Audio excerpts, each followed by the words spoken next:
Joseph W. Brady analyzes the market. This message is being recorded at the end of February to all the exclusive clients of Joseph W. Brady Inc., DBA, the Bradco Company, is the longest standing full service commercial industrial land brokerage company servicing the entire Mojave River Valley. So some of you might say Mojave River Valley. Well, the high desert doesn't have a very good connotation. So a group of us led by Eric Schmidt, that's with Squadron, and John Ohanian with Silverwood, decided it was time to bring a whole bunch of people together, and we changed the name. So it's like going from Sunnymead to Moreno Valley. I want to bring you up to date on a couple things. The market up here is not stagnant. The market's not broken. Interest rates are having an impact on deals. There's a little bit of pessimism within the economy. I think some people are very concerned about real inflation versus the disinflation that we're getting told by the feds. While inflation has come down, it hasn't stopped, and it is having a huge impact. So it's having an impact on people in markets like this. When groceries go up 27% over last year, it's definitely impacting. Our phones have not stopped ringing. People are still looking for deals, but I think what's happened, Terry, is there's so much sitting on the sidelines because cap rates are tied to interest rates, and they're waiting for those to come on down. You know, all the national commercial brokers. I don't care. I've been to lunch at the highest levels with CBRE. We've got great friends at JLL and Newmark Grubb. I mean, Newmark used to be called was Grubb and Ellis. Now it's Newmark, Marks and Millichap. All the top brokerages are off about 70%, 70 to 75% over last year and 2 years. So we're off like anybody else. Okay, anybody in my business that's not willing to admit that, they're not telling the truth. I've been doing this long enough. We've been out here for 35 years. We've done $950 million in sales and brought in $40 million in fee. But so the market is challenging. We're still doing deals, but they're not as easy as they used to be. And I don't see that changing much this year. I do believe that the Fed will knock interest rates down a little bit because it's a political year, so you can read through, you can tell. It's like I don't think that a lot of people are going to pay much attention to it. They don't pay attention to what goes on with the Attorney General's office, so I don't think they're going to spend much time with the Fed. I think so inflation is just kind of bumping along. Price of gas continues going up, which really has an impact on the commuters up here. Industrial market's very tight. The retail market's fairly tight. The apartment market's fairly tight. Single family vacancies are fairly tight. Homes developed. I think we did 1,300 permits last year. Okay, that's I think kind of now about where we're going to end up for a while. I think that could change when Brightline comes. But remember, we did 7,000 in 2007. And so we've been clipping along that 1,000 to 1,500 ever since then, and we're not back to 2007 levels of building permits. The Brightline project is totally approved. All the permits are in hand. $12 billion.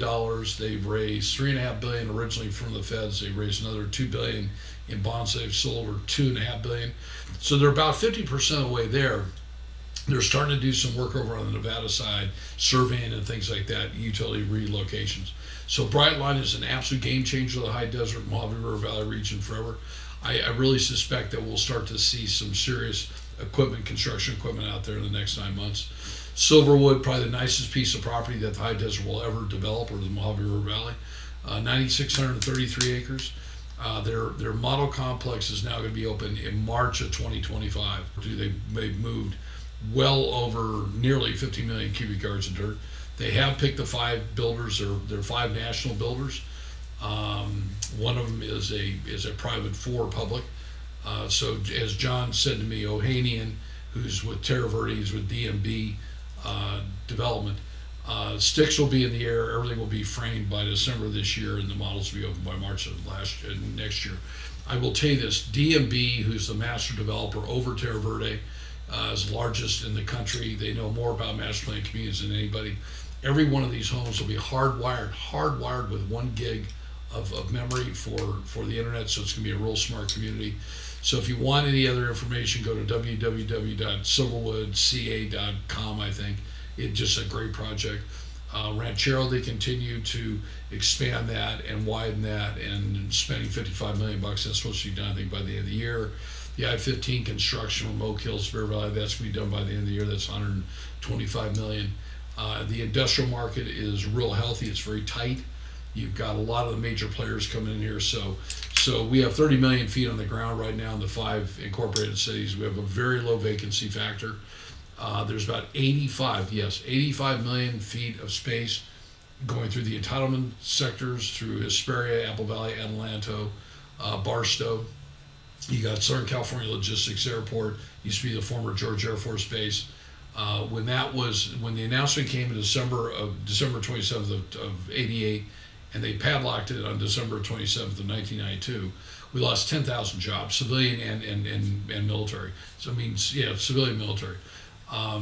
According to Mr. Camargo at the City of Victorville Economic Development Department and Eric Ray, they brought back about 4,700 jobs. Pretty exciting. You also, for those of you that don't know, Prologis is the largest industrial developer in the world. 1.2 billion square feet of space that they control, 19 countries. They control SCLA with the City of Victorville. They're doing a great job. They just signed a 1,400,000 square foot distribution deal. I won't say what it is, but they did tell me, but in confidence. You got that. Apple Valley's doing real well. They got some real exciting things coming. Sprouts is coming in and out there. Raising Cane's coming in and out there. Our Sprouts in Victorville is due to open here real soon. I understand maybe Raising Cane's is maybe going into Victorville here. I know Chick-fil-A is looking for another site because they've done so well on up here. They're probably looking somewhere down along Main Street. Then you've got Barstow and the Gateway project, the Barstow International Gateway, which is the Burlington Northern 4,500 acres. They're going full task. They have their first environmental input meeting on March 13th out at the city. We will be out there. I'm proud that we were able to help Lewis Acquisitions, part of the old Lewis Homes, Lewis Retail Group, put them into 1,220 acres out there, an exclusive negotiating agreement with the city. City's been actually wonderful to deal with. The staff, they do have a new city manager. They have an interim city manager, Andrea Espinoza. He's a temporary. He's a police chief, but he's also the temporary city manager. Willie Hopkins moved from the city to city of Compton. So I think that with some of the issues going on with the council, he had just kind of had enough. Burlington Northern's moving ahead. So, at the end of the day, there's a lot of this indecision. I think the presidential election is going to clear that up. But at the end of the day, the market is still rather healthy. It's just tough to do deals. Otherwise, Terry, I really do see some great stuff coming in out there. I also want to close and just say things at Victor Valley Community College are wonderful. I'm proud to be starting my 4th year as president of the Board of Trustees. I've been there since 2011. We're the fastest growing community college in the state of California. Our attendance is up 50% in the last 2 years. We're breaking and shattering records. We got a brand new educational conference center that will be opening up here in the next couple of months. It will host all kinds of events, $36 million well spent. We have 100 programs out there. We're being led by Dr. Daniel Walden, who will probably end up going down as the longest tenured president we ever have. We just gave him a brand new 4-year contract, well deserved. Has a great wife, Wendy, a great team of people, and Dr. Scott and Dr. McKenzie and Art Lopez. He just built a great team. So things at the college are not only clicking well, but when you have 100 programs doing as well as we are, and you're seeing the kind of growth that we are, that also has a connection to not only graduating students, but hopefully them staying here locally and becoming a part of the local workforce. So we're pleased about that. So. Joseph W. Brady reflects on 2023, projects what's ahead in 2024. Well, Terry, I think everybody would agree that 2023 has been a rather interesting year. No matter what political side you're on or where you live, for the first time ever in California, weather forecast shows a potential tornado in Ventura County the other day. We've never had tornadoes out here. So, I think with, interest rates have been high. I think there's a big divide in our country. I think that I saw a headline the other morning in the Daily Press that was rather interesting where, people are really wondering where our democracy's going. The real estate market has been tough. Interest rates have had a huge impact on cap rates and valuations of buildings on up here.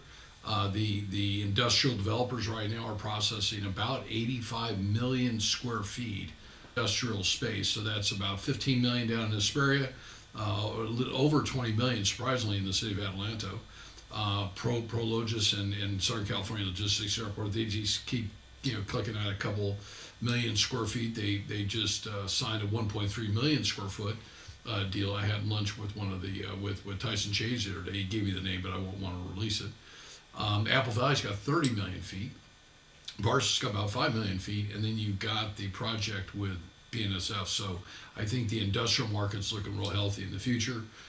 Ken Shear and his partners, Milikovich with Covington, they're now out of that 232 acres down there in Caliente. So those buildings have now been fully leased. So that they've got their project up on Caliente off of 395 in Main Street. They've got a 2 million square footer laid out. I don't think they're going to do spec. So I think there's a little bit of caution on the industrial side. On the residential side, we're still having conversations with some very serious, well-known builders. We've got a great property that we've been blessed to represent, Strata Investments out of San Diego, on a 664 acre specific plan property out in Apple Valley. It's the only piece of land that I can remember in Southern California. It has the topography with it that it does, the views that it has, and I think that now the town may be looking at how we can maybe increase some of the density, move some of the density around that we have there. So the residential market's not dead. Silverwood's moving full speed ahead. They've got 5 builders picked. One of them, I will say, there's a builder now that has really, I think, validated the housing market on up here, and that's Lennar. So Lennar, depending upon what list you look at, is typically either number 2 or 3 in the country, and they're an upscale builder. They do a great job, and they just bought, I believe, 191 lots from Jim Previty and Frontier down off of Ranchero. And I believe I've also heard rumors that they're probably going to be one of the builders down in Silverwood. So that really validates the market on up here. I mean, I remember when I first took a look out here in 1986, Inco Homes was the primary builder. I think there were like 3 builders out here, and that was it. I mean, Ira came out here in the late 70s and pioneered the $49,000 home behind where now the mall is. But so I think that that's good. Retail, I've had a couple retail tours in the last 60 days that I did not expect. I had 2 gentlemen that are incredibly well known. One had worked for Rick Caruso for 20 years, and one of them had been a major developer and worked in the major development. I mean, malls for like General Growth and things like that. They were out for a tour. I have a tour on Saturday the 23rd, which is 2 days before Christmas. I wasn't expecting to do it.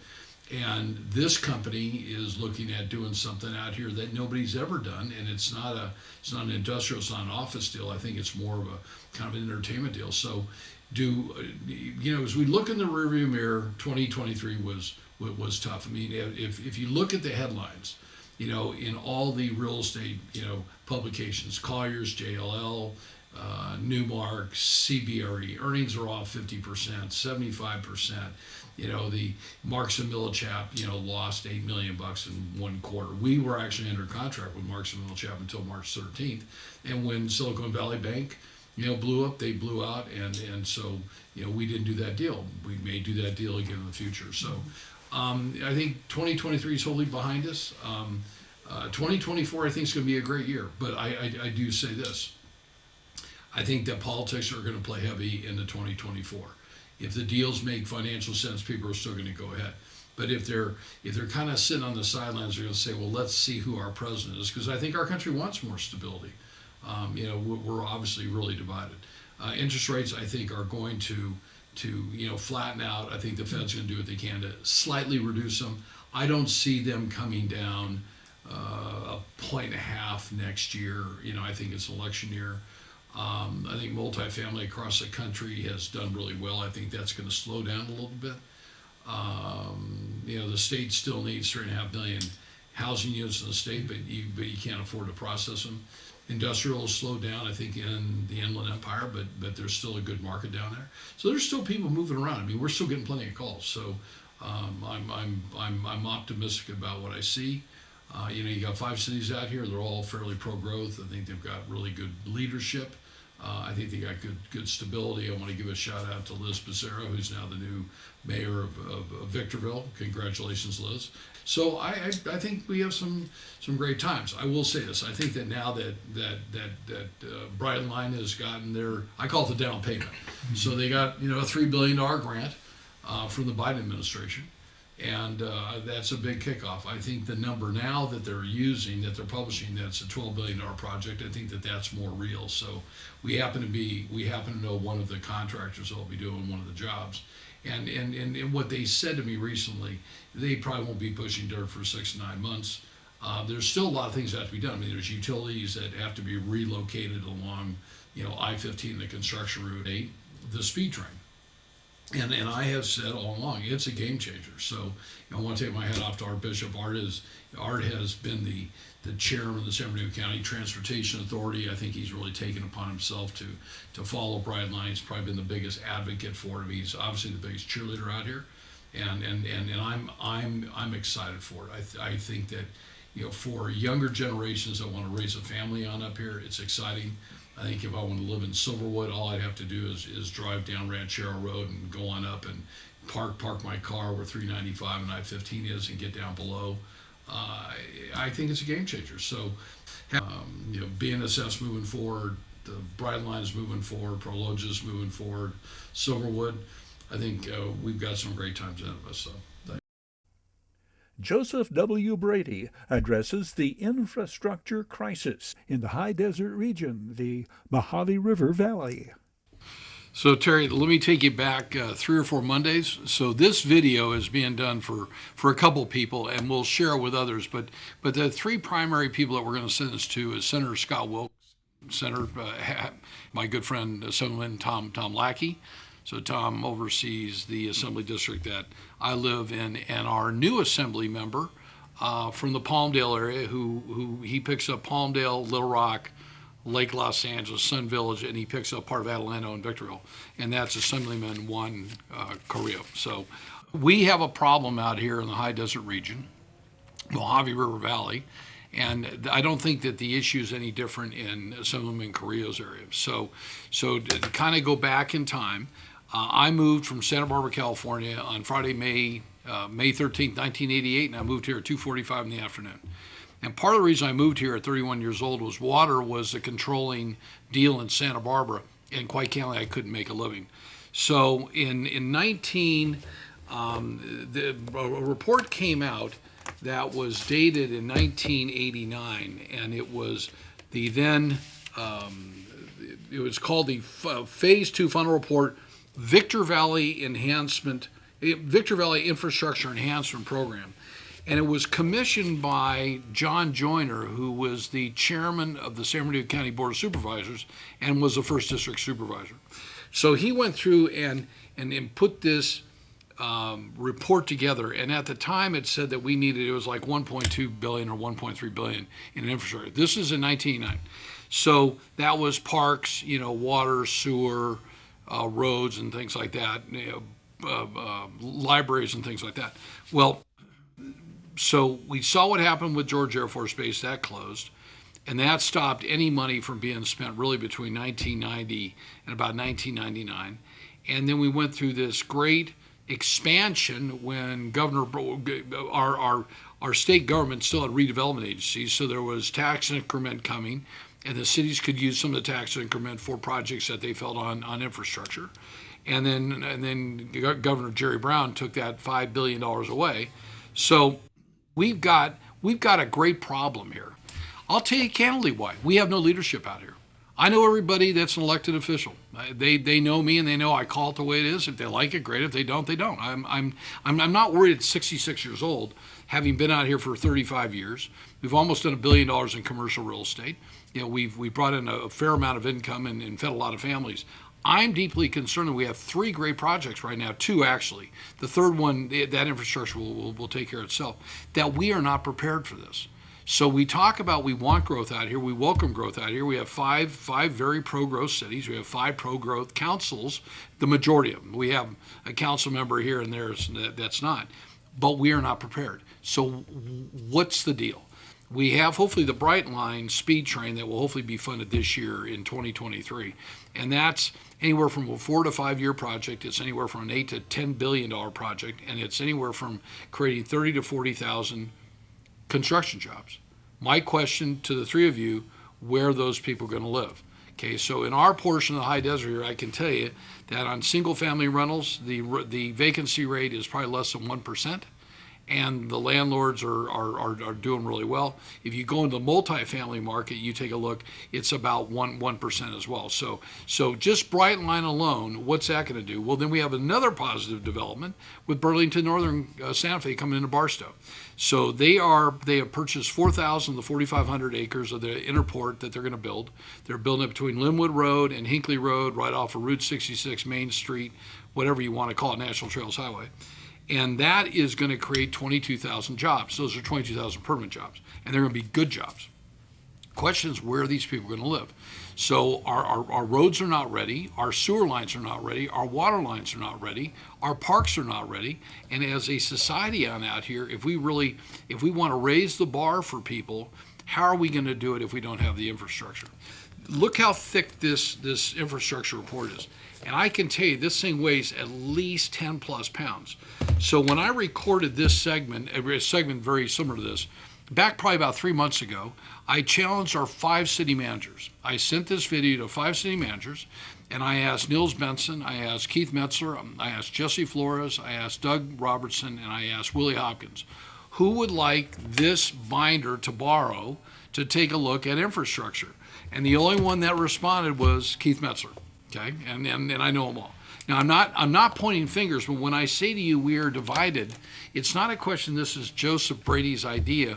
This is our problem. So I'm sitting here today with Terry Kurtz and his son Robert. You know, Robert is a lot younger than I am. He's less than half my age, and he's going to have to deal with this. How are people going to get down Bear Valley Road? I mean, we don't have the freeway system that we once envisioned. We don't have the high desert corridor that we talked about.